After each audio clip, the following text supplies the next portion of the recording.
শেখ মুজিবুর রহমান ১৯৫৪ থেকে ১৯৭৫ সাল পর্যন্ত বাংলাদেশ ও পাকিস্তানের রাজনীতিতে চরম এক অস্থিতিশীল, অবিশ্বস্ত, অনির্ভরতা ও বিস্ময়ের নাম। কখনো ভারতপন্থী, কখনো পাকিস্তান, কখনো সোহরাওয়ার্দী, কখনো ইন্দিরা। যখন যাকে প্রয়োজন হয়েছে তখন তার দয়া নিয়েছে, প্রয়োজন শেষে ছুঁড়ে ফেলতেও সময় নেয়নি শেখ মুজিব। স্বাধীনতার পর স্বার্থের কারণে তার রাজনৈতিক গুরু ভাসানীকে পর্যন্ত গৃহবন্দী করতেও সময় নেননি শেখ মুজিবুর রহমান। নীতিহীন এমন বৈশিষ্ট্যের পরেও শেখ মুজিবের এত জনপ্রিয়তা ও উত্থানের পেছনে তার কিছু বিশেষ গুণ কাজ করেছে। এসব বৈশিষ্ট্যের মধ্যে সাহসের কথা সবার আগে আসবে। সুবিশাল শারীরিক গঠন আর সাহসিকতায় শেখ মুজিবকে সুযোগ করে দিয়েছিল সোহরাওয়ার্দী নিরাপত্তা দেখভালের। সোহরাওয়ার্দী নিরাপত্তা দেখভালের পাশাপাশি তার কাছে রাজনীতি শিখেছেন বঙ্গবন্ধু শেখ মুজিবুর রহমান। এরপর তার যে গুণের কথা বলতে হয় তা হলো তার আকর্ষণীয় জ্বালাময়ী ভাষণ, যা মানুষকে চরমভাবে আন্দোলিত করত। তবে রক্ত গরম করা ভাষণের সাথে তার কথার কোনো মিল ছিল না, যার প্রমাণ বিভিন্ন ঐতিহাসিক ব্যক্তিদের কথায় উঠে এসেছে। শহীদ তাজউদ্দিনের মেয়ে শারমিন আহমেদের লেখা তাজউদ্দিন আহমেদ নেতা ও পিতা বইয়ের ১৪৮ নম্বর পাতায় লেফটেন্যান্ট জেনারেল অরোরার একটি সাক্ষাৎকার ছাপা হয়েছে, যেখানে শেখ মুজিব সম্পর্কে অরোরা বলেন, আমি যখন শেখ মুজিবের আরও কাছে ঘনিষ্ঠভাবে মেলামেশার সুযোগ পেলাম, তখন আমি উপলব্ধি করলাম যে তিনি প্রশাসনিক বিষয়ে যতটা না দক্ষ, জনগণকে উদ্বুদ্ধ করতে, তাদেরকে খেপিয়ে তুলতে তিনি তার চেয়েও অনেক বেশি দক্ষ ছিলেন। তিনি কথা বলে লোকজনকে নাচাতে পারতেন। চতুর্থ সংশোধনীর কারণ মুজিবের রাজনীতি এবং তার দ্বিতীয় বিপ্লব বইয়ের ১৬৪ নম্বর পাতায় শেখ মুজিব সম্পর্কে বলা হয়েছে, মুজিব ক্ষমতা লাভ করে নেতৃত্বের গুরুত্বপূর্ণ গুণ সহনশীলতা এবং ত্যাগ ভুলে গিয়েছিলেন। তিনি তার থেকে জ্ঞানী ও অভিজ্ঞদের সহ্য করতে পারতেন না। সেজন্যই তাজউদ্দিন আহমেদ এবং আতাউর রহমানের প্রতি তার ছিল ঈর্ষণীয় দৃষ্টি। সংবিধান, সাংবিধানিক আইন ও রাজনীতি বাংলাদেশ প্রসঙ্গ বইয়ের ১৬৫ নম্বর পাতায় বলা হয়েছে, কিন্তু দুর্ভাগ্যজনক যে বাংলাদেশের প্রতিষ্ঠাতা নেতা শেখ মুজিব দেশকে গণতন্ত্রের প্রাতিষ্ঠানিকীকরণের দিকে না নিয়ে ব্যক্তিগত ক্ষমতা লোভের দিকেই প্রভাবিত করলেন। বস্তুত শেখ মুজিব দূরদর্শী নেতা ছিলেন না। তার মাঝে ছিল বাগ্মিতার গুণ, নিজেকে জাহির করার গুণ, নিজের প্রতি ইগো তৈরির গুণ, কিন্তু সুশাসনের গুণ ছিল না। কেউ তাকে বঙ্গবন্ধু বা জাতির পিতা বললে খুব খুশি হতেন, কিন্তু এগুলোর সমালোচনা শোনার গুণ তার মাঝে ছিল না। বড় বড় বক্তৃতা ও প্রতিশ্রুতি দানের ক্ষমতা ছিল তার, কিন্তু সম্মতির ভিত্তিতে কোনো কাজ করার গুণ ছিল না। একই পৃষ্ঠার শেষের লাইনে তখনকার বাংলাদেশের সব সংকটের জন্য শেখ মুজিবকে দায়ী করেছেন শেখ মুজিবের এই ঘনিষ্ঠ সহকর্মী। শেখ মুজিবকে চিনতে হলে ১৯৫৪ থেকে ৭৫ পর্যন্ত বাংলাদেশের রাজনীতি সম্পর্কে জানতে হবে। ১৯৫২ সালের ভাষা আন্দোলনের পক্ষে বা বিপক্ষে শেখ মুজিবের কোনো ভূমিকা ছিল না। যদিও শেখ হাসিনা ইদানিং বলে থাকেন ২১শে ফেব্রুয়ারি তো বটেই, ভারত থেকে পাকিস্তান আলাদা এবং পাকিস্তান থেকে বাংলাদেশ আলাদা। এই দুটো রাষ্ট্রই নাকি শেখ মুজিব নিজে স্বাধীন করে দিয়েছেন। অল্প বয়সেই আপনারা একটু লক্ষ্য করেন, দুইটা স্বাধীনতা তিনি এনে দিলেন, প্রথম পাকিস্তান, এরপরে বাংলাদেশ। ১৯৫৪ সালে সোহরাওয়ার্দীর দয়ায় নির্বাচনে অংশ নেওয়ার সুযোগ পান শেখ মুজিবুর রহমান, কিন্তু নির্বাচনে জিতেই সোহরাওয়ার্দীর সাথে বিশ্বাসঘাতকতা করেন। মুজিবের রাজনৈতিক সহকর্মী আবুল মনসুর আহমেদ তার আমার দেখা রাজনীতির ৫০ বছর বইতে লিখেছেন, ১৯৫৫ সালে পূর্ব পাকিস্তানের স্বপ্নের জোট যুক্তফ্রন্ট ভাঙার পেছনে শেখ মুজিব দায়ী। ১৯৫৪ সালে যুক্তফ্রন্টের ঐতিহাসিক বিজয়কে নষ্ট করিয়া দেওয়ার জন্য অনেকেই দায়ী ছিলেন। কতগুলো নীতিগত বিরোধও দায়ী ছিল, কিন্তু সবার চেয়ে বেশি ও আশু দায়ী ছিল শেখ মুজিবের একগুঁয়েমি। অনেকে মনে করেন যুক্তফ্রন্ট না ভাঙলে এর মাধ্যমে বাংলাদেশ স্বাধীন হতে পারত, কিন্তু শেখ মুজিবের পশ্চিম পাকিস্তান প্রীতি তা হতে দেয়নি। নির্বাচনের পরেও আওয়ামী লীগের পক্ষ থেকে এবং শেখ মুজিব একটা রাষ্ট্র পাকিস্তানকে রাখার জন্য ইয়াহিয়ার সাথে এবং ভুট্টোর সাথে নেগোসিয়েশন করার চেষ্টা করে। ১৯৫৮ সালে শেখ মুজিবকে ঠাট্টা করে বলা হতো চোরাই মন্ত্রী। পশ্চিম পাকিস্তানের সাথে হাত মিলিয়ে শেখ মুজিব ৪ দিনের জন্য মন্ত্রী হয়েছিলেন। আমার দেখা রাজনীতির ৫০ বছর বইয়ের ৪৩৮ নম্বর পৃষ্ঠায় এই তথ্যটি তুলে ধরা হয়েছে। লেখক আবুল মনসুর বলেন, কার বুদ্ধিতে বুঝি নাই, মুজিবুর রহমান আমাদের কাউকে না জানায়া কয়েকজন হবু মন্ত্রী লইয়া হঠাৎ করাচি চলিয়া গেলেন। মন্ত্রিত্বের শপথ নিলেন, ভালো পোর্টফোলিও পাওয়া গেল না বলিয়া ৪-৫ দিন পর পদত্যাগ করিলেন। অথচ সোহরাওয়ার্দী তখন সেই মন্ত্রিসভার বিরোধিতা করেছিলেন। ক্ষমতার লোভে এভাবেই শেখ মুজিব তার কাছের মানুষদের সাথে বিশ্বাসঘাতকতা করে পশ্চিম পাকিস্তানিদের সাথে হাত মিলিয়েছেন বিভিন্ন সময়। মন্ত্রিত্ব বাদ দিয়ে বিরোধী দলে গিয়ে আবারও বিতর্কে জড়ান শেখ মুজিব। 1958 সালের সেপ্টেম্বরে পাকিস্তান সংসদে ডেপুটি স্পিকার শাহেদ আলী পাটোয়ারিকে সংসদের ভেতরেই পিটিয়ে গুরুতর আহত করা হয়। উইকিপিডিয়ার তথ্য অনুযায়ী পাকিস্তান সংসদের ভেতরেই পেপারওয়েট ছুঁড়ে মারলে শাহেদ আলী গুরুতর আহত হন। চিকিৎসাধীন অবস্থায় 2 দিন পর তিনি মারা যান। এ ঘটনাকে কেন্দ্র করে ইস্কান্দার মির্জা মন্ত্রিসভাকে বরখাস্ত করে ক্ষমতা দখল করেন। সংবিধান বাতিল করে সামরিক আইন জারি করলে সংসদও বাতিল হয়ে যায়। ডেপুটি স্পিকার শাহেদ আলীকে খুনের ঘটনায় গ্রেফতার করা হয় শেখ মুজিব সহ আরও বেশ কয়েকজন রাজনৈতিক নেতাকে। এরপর দুর্নীতির মামলায় 2 বছর সহ দফায় দফায় আরও কয়েকটি মামলায় শেখ মুজিব জেল খেটেছেন। জেল থেকে বের হয়ে শেখ মুজিব কথিত ঐতিহাসিক 6 দফার ঘোষণা দেন। কিন্তু অনেকেই মনে করেন পশ্চিম পাকিস্তানিদের ইশারায় 6 দফা কর্মসূচি ঘোষণা করেন শেখ মুজিবুর রহমান। যদিও এখনকার আওয়ামী লীগ 6 দফাকে স্বাধীনতা আন্দোলনের মূল মন্ত্র দাবি করেন। এবার দেখা যাক কতটা স্বাধীনতা বিরোধী ছিল শেখ মুজিবের সেই 6 দফা আন্দোলন। 6 দফার প্রথম প্রস্তাবে বলা হয়েছে শাসনতান্ত্রিক কাঠামো ও রাষ্ট্রের প্রকৃতি। দেশের শাসনতান্ত্রিক কাঠামো এমনই হতে হবে যেখানে পাকিস্তান হবে একটি ফেডারেশন ভিত্তিক রাষ্ট্রসংঘ এবং তার ভিত্তি হবে লাহোর প্রস্তাব। সরকার হবে পার্লামেন্টারি ধরনের, আইন পরিষদের ক্ষমতা হবে সার্বভৌম। অর্থাৎ প্রথম দফাটি 2 পাকিস্তানকে এক রেখে আইন পরিষদের সার্বভৌম ক্ষমতা নিশ্চিতের দাবি করা হয়েছে। 2 নম্বর প্রস্তাবে বলা হয়েছে কেন্দ্রীয় সরকারের ক্ষমতা। কেন্দ্রীয় সরকারের ক্ষমতা কেবলমাত্র 2টি ক্ষেত্রে সীমাবদ্ধ থাকবে, যথাক্রমে দেশ রক্ষা ও বৈদেশিক নীতি। এখানেও 2 পাকিস্তানকে এক রেখে দেশের সার্বভৌম ও পররাষ্ট্রনীতি নিয়ন্ত্রণের পূর্ণ ক্ষমতা দেওয়া হয়েছে পশ্চিম পাকিস্তানিদের হাতে। প্রস্তাবে 3 নম্বরে বলা হয়েছে মুদ্রা ও অর্থ সম্বন্ধীয় ক্ষমতা। মুদ্রার ব্যাপারে 2টি প্রস্তাব করেছিলেন শেখ মুজিব। সমগ্র দেশের জন্য 2টি পৃথক অথচ অবাধে বিনিময়যোগ্য মুদ্রা চালু থাকবে, অথবা বর্তমান নিয়মে সমগ্র দেশের জন্য কেবলমাত্র একটি মুদ্রাই চালু থাকতে পারে। অর্থাৎ মুদ্রার ক্ষেত্রেও 2 পাকিস্তানকে এক রেখেই 6 দফা করা হয়েছিল। প্রস্তাবে 4 নম্বরে রাজস্ব, কর ও শুল্ক সম্বন্ধীয় ক্ষমতা। ফেডারেশনের অঙ্গরাজ্যগুলোর কর ও শুল্ক ধার্যের ব্যাপারে সার্বভৌম ক্ষমতা থাকবে। কেন্দ্রীয় সরকারের কোনরূপ কর ধার্যের ক্ষমতা থাকবে না, তবে প্রয়োজনীয় ব্যয় নির্বাহের জন্য অঙ্গরাষ্ট্রীয় রাজস্বের একটি অংশ কেন্দ্রীয় সরকার প্রাপ্ত হবে। এরপর 5 ও 6 নম্বর, কোথাও পাকিস্তানকে আলাদা করে পূর্ব পাকিস্তানকে স্বাধীন করার কোনো ইঙ্গিত মাত্র দেয়া হয়নি শেখ মুজিবের 6 দফায়। এত সব রফা দফা না বুঝলেও চলবে। শেখ মুজিবের 6 দফার মূল উদ্দেশ্য কি ছিল সেটা বোঝার জন্য তার একটি লিখিত বক্তব্য পড়লেই যথেষ্ট। বাংলাদেশের স্বাধীনতা যুদ্ধ দলিলপত্র 2য় খণ্ডে মুজিবের একটি লিখিত বক্তব্য তুলে ধরা হয়েছে, যেখানে মুজিব বলেন, আমার প্রিয় ভাই ও বোনেরা, আপনারা দেখিতেছেন যে আমার 6 দফা দাবিতে একটিও অন্যায়, অসঙ্গত, পশ্চিম পাকিস্তান বিরোধী বা পাকিস্তান ধ্বংসকারী কোনো প্রস্তাব করি নাই। বরঞ্চ আমি যুক্তি তর্ক সহকারে দেখাইলাম আমাদের সুপারিশ গ্রহণ করিলে পাকিস্তান আরও বেশি শক্তিশালী হইবে। মুজিবের এই বক্তব্যের পর 6 দফা যে স্বাধীনতার দাবিতে আন্দোলন নয়, এ বিষয়টি পরিষ্কার হয়ে যায়। যে কারণেই পূর্ব পাকিস্তানের অন্য স্বাধীনতার দাবিতে আন্দোলন করা নেতারা শেখ মুজিবের উপর প্রচণ্ড ক্ষিপ্ত হয়েছিলেন। 1970-এ পূর্ব পাকিস্তানের অন্য রাজনৈতিক নেতারা স্বাধীনতার দাবিতে আন্দোলন করতে চাইলেও শেখ মুজিব পাকিস্তানিদের পাতানো নির্বাচনে অংশ নেন। 70-এর সেই নির্বাচনে আওয়ামী লীগের পোস্টারগুলোতে সবার উপরে লেখা ছিল পাকিস্তান জিন্দাবাদ। মুজিবের এমন পাকিস্তান প্রীতির কারণে মাওলানা ভাসানী সবচেয়ে বেশি ক্ষিপ্ত হয়েছিলেন। বাংলাদেশের স্বাধীনতা যুদ্ধ দলিলপত্র 2য় খণ্ডের 721 পৃষ্ঠায় বলা হয়েছে, মাওলানা ভাসানী শেখ মুজিবুর রহমানকে পাকিস্তানের প্রধানমন্ত্রী হওয়ার চেয়ে বাংলার সংগ্রামী বীর হবার পরামর্শ দিয়েছেন। একই দলিলে শেখ মুজিবের প্রতি আহ্বান নামে একটি অধ্যায়ে বলা হয়েছে, পূর্ব পাকিস্তানের স্বাধীনতা সংগ্রামে অংশগ্রহণ করার জন্য আওয়ামী লীগ প্রধান শেখ মুজিবের প্রতি আহ্বান। ভাসানী শেখ মুজিবকে বলেন, মুজিব, তুমি স্বাধীন পূর্ব পাকিস্তানের সংগ্রামে যোগ দাও। যদি আমেরিকা ও ইয়াহিয়ার স্বার্থে কাজ করো তাহলে আওয়ামী লীগের ধ্বংস অনিবার্য।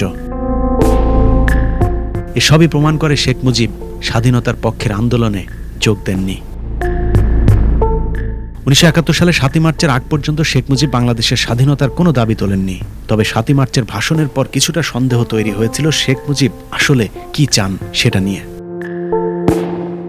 7 মার্চের ভাষণ, শেখ মুজিব, মুক্তিযুদ্ধ, এ সবই যেন একই সুতোয় গাঁথা। বঙ্গবন্ধুর সেই ভাষণ শুনলে এখনো শরীরের লোম দাঁড়িয়ে যায়। কিন্তু শেখ মুজিবের কৌশলী সেই ভাষণ কি আসলেই স্বাধীনতার ঘোষণা নাকি অন্য কিছু, সেটা বিশ্লেষণ করলেই বোঝা যাবে। জনগণের প্রতিনিধির কাছে ক্ষমতা হস্তান্তর করতে হবে। শেখ মুজিবের সেই ভাষণের মূল দাবি ছিল জনগণের প্রতিনিধিদের হাতে ক্ষমতা হস্তান্তর করা, অর্থাৎ প্রধানমন্ত্রী হতে চান শেখ মুজিব। তবে দাবি যাই হোক, 7 মার্চের কিছু বক্তব্য মুক্তিযোদ্ধাদেরকে শক্তি জুগিয়েছে এবং কিছু বাক্য শুনলে মনে হবে এটাই মনে হয় স্বাধীনতার ঘোষণা। রক্ত যখন দিয়েছি, রক্ত আরো দেব, এদেশের মানুষকে মুক্ত করে ছাড়বো ইনশাআল্লাহ। শেখ মুজিবের সেই স্বাধীনতা যে সার্বভৌমত্বের স্বাধীনতা না, সেটা শেখ মুজিব নিজেই স্বীকার করেছিলেন। You mean independence? That I don't mean. You mean independent? That I don't mean. I want to live like a free citizen of a free country. You mean independence? That I don't mean. Sheikh Hasina সহ আওয়ামী লীগের নেতারা তারপরও 7 মার্চের সেই ভাষণকে স্বাধীনতার ঘোষণা বলে চালিয়ে দেওয়ার চেষ্টা করছে। অথচ শেখ হাসিনা মাত্র কয়েক বছর আগেও স্বীকার করতেন সেই সময়ের কিছু ছাত্র নেতার চাপাচাপির পরেও কৌশলগত কারণে শেখ মুজিব 7 মার্চ স্বাধীনতার ঘোষণা দেননি। আমাদের কয়েকজন ছাত্র নেতা তারা হঠাৎ দেখি বেশ উত্তেজিত।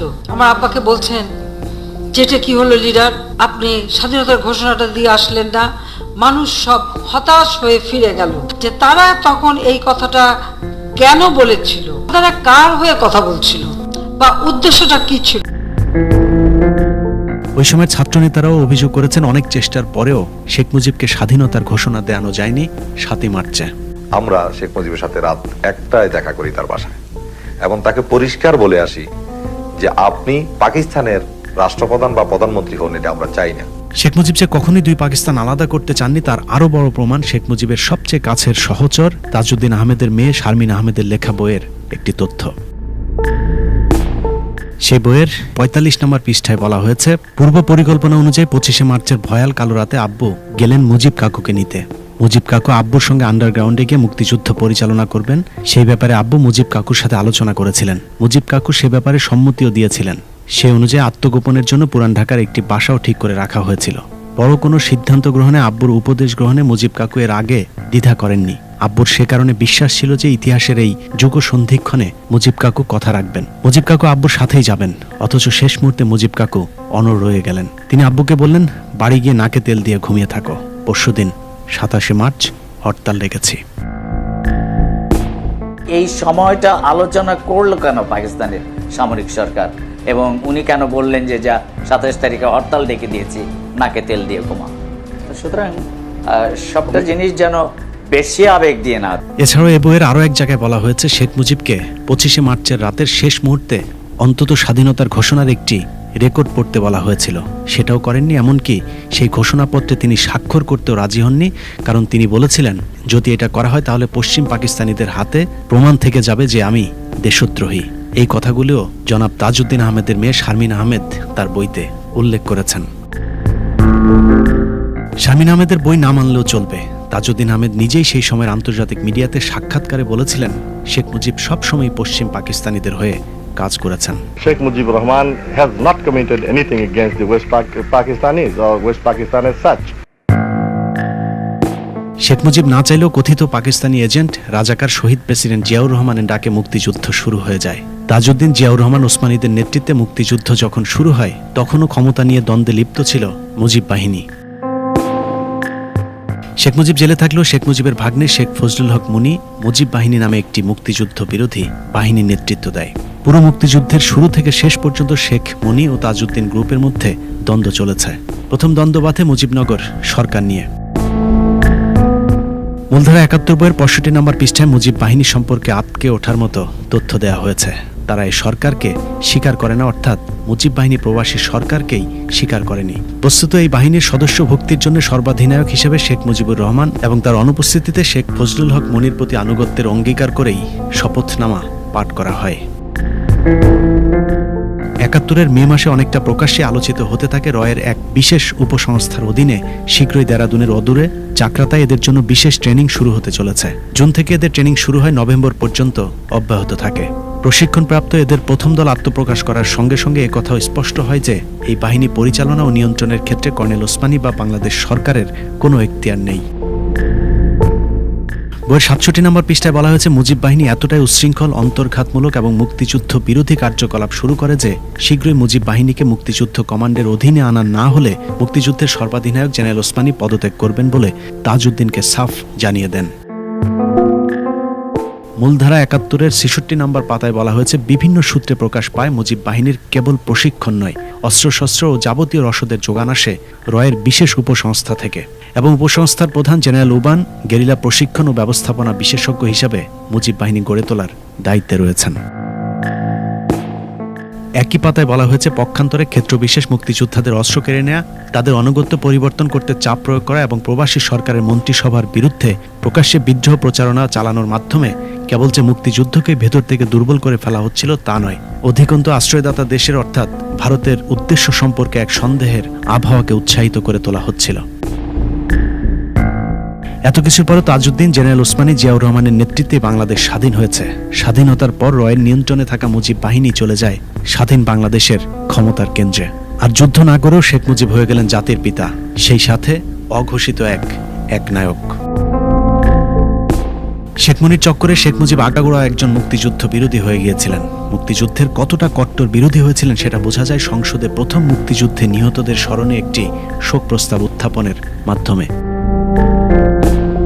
সেই শোক প্রস্তাবটি কত বড় প্রতারণা তা দেখলেই বোঝা যায়। যেহেতু মুক্তিযুদ্ধে শেখ মুজিব কিংবা তার মুজিব বাহিনীর কোনো কৃতিত্ব ছিল না, সে কারণে প্রস্তাবে মুক্তিযুদ্ধে অংশ নেওয়া গুরুত্বপূর্ণ ব্যক্তি, বীর শ্রেষ্ঠ কিংবা যুদ্ধে নেতৃত্ব দেওয়া ইস্ট বেঙ্গল রেজিমেন্টের গুরুত্বপূর্ণ ইউনিটের মুক্তিযোদ্ধাদের নাম এড়িয়ে যাওয়া হয়। বিপরীতে শুধুমাত্র নিজের পছন্দের কিছু মানুষের নাম স্মরণ করে শোক প্রস্তাব উত্থাপন করেন শেখ মুজিব। প্রস্তাবটি উত্থাপন করার সাথে সাথে প্রচণ্ড হট্টগোল শুরু হয় সংসদে।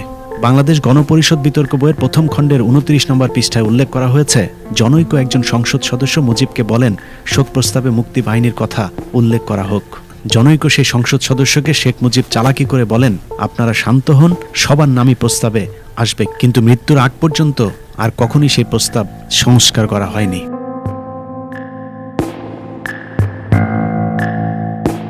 শুধু এটাই নয়, ১৯৭২ থেকে ৭৫ পর্যন্ত মুজিব একবারের জন্য মুক্তিযুদ্ধ কিংবা মুক্তিযোদ্ধা এই শব্দ দুটো উচ্চারণ করেনি। এমনকি মুক্তিযুদ্ধে নেতৃত্ব দেওয়া তাজউদ্দিন, জেনারেল ওসমানী সহ যুদ্ধে যারা নেতৃত্ব দিয়েছেন সবাইকে তার মন্ত্রিসভা থেকে ধীরে ধীরে বাদ দিয়ে দেন। সারা জীবন বাঙালির জন্য আন্দোলন করে আসা মাওলানা ভাসানীকে মুক্তিযুদ্ধের পুরো সময়টাতে অনেকটা বন্দী করে রাখে ভারত। এদিকে যে তাজউদ্দিনের নেতৃত্বে দেশ স্বাধীন হলো, তাকে বাদ দিয়ে শেখ মুজিবকে জাতির পিতা বানানোর সিদ্ধান্তটা যে ভারতের ভুল ছিল তা ভুট্টোকে লাল গালিচা সম্বর্ধনা দিয়ে বাংলাদেশে আনা এবং সবশেষ ওআইসি সম্মেলনে যোগ দিতে মুজিবের পাকিস্তান সফরের মধ্য দিয়ে প্রমাণিত হয়। ভারত বুঝতে পারে শেখ মুজিব আগাগোড়ায় একজন পাকিস্তান প্রেমী মানুষ, যে কারণে ১৫ই আগস্টের পর বীর মুক্তিযোদ্ধা খন্দকার মোস্তাকের সাথে ভারতীয় হাইকমিশনার সমর সেন তড়িঘড়ি করে সাক্ষাৎ করে সেদিনই ভারতের স্বীকৃতির কথা মোস্তাক সরকারকে জানিয়ে দেন। শেখ মুজিব যে পাকিস্তানপন্থী ছিলেন সেই তথ্য পাকিস্তানের তৎকালীন এয়ার মার্শাল জাফরে চৌধুরীর লেখা একটি বইতেও প্রমাণ মিলেছে। তিনি তার মোজাইক অফ মেমোরি বইতে লিখেছেন, যুদ্ধের পুরো ৯ মাস সময় মুজিব জেলে ছিলেন বলা হলো শেখ মুজিব এবং ডক্টর কামাল আসলে একজন মেজরের বাসায় ছিলেন। সেখানেই তাদেরকে বাংলাদেশ যদি স্বাধীন হয়েই যায় তাহলে পরবর্তী করণীয় ঠিক করে দেওয়া হতো।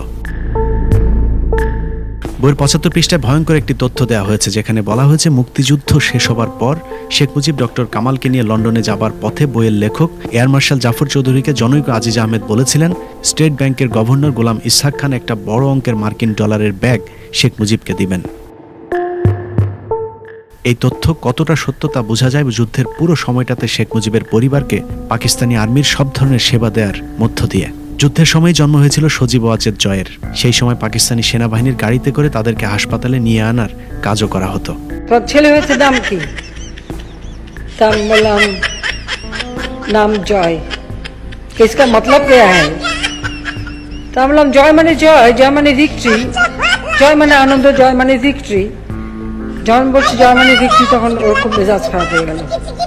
ও ঘুরে যখন চলে যাওয়ার সময় বলতেছে और एक नमरूद पैदा हुआ। এমনকি যুদ্ধের সময় গোপালগঞ্জে শেখ মুজিবের পিতা অসুস্থ হলে তাকে সেনাবাহিনীর হেলিকপ্টারে করে ঢাকায় এনে চিকিৎসাও দিয়েছিল পাকিস্তান সেনাবাহিনী। অথচ কথিত রাজাকার স্বাধীনতা বিরোধী জিয়াউর রহমানের পুরো পরিবারকে সেই সময় পাকিস্তানি সেনাবাহিনী নির্যাতন সহ্য করতে হয়েছিল। শেখ মুজিব আজ নেই, মৃত মানুষকে নিয়ে সমালোচনা না করাই ভালো। কিন্তু মিথ্যা দিয়ে একজন স্বাধীনতা বিরোধীকে উপরে উঠাতে গিয়ে যখন দেশপ্রেমিক মুক্তিযোদ্ধাদেরকে স্বাধীনতা বিরোধী বানানোর চেষ্টা করা হয়, তখন সত্য ইতিহাস অনুসন্ধান করা অবশ্যম্ভাবী হয়ে দাঁড়ায়। আল্লাহ হাফেজ। Well, I disagree with Mr. Nehru more than 100% today. আজ বাংলা থেকে বদিন আর নাই। আমাদের সংগ্রাম চলবেই চলবে। Ziaur Rahman do hereby declare independence of Bangladesh. জনগণের প্রতিনিধির কাছে ক্ষমতা হস্তান্তর করতে হবে। You mean independence? That I don't mean. Mujib ক্ষমতায় টিকে থাকার জন্য হাজার হাজার রাজনৈতিক কর্মীকে হত্যা করে। শেখ মুজিব ও তার খুনি দুর্নীতিবাজ সরকারকে উৎখাত করা হইয়াছে।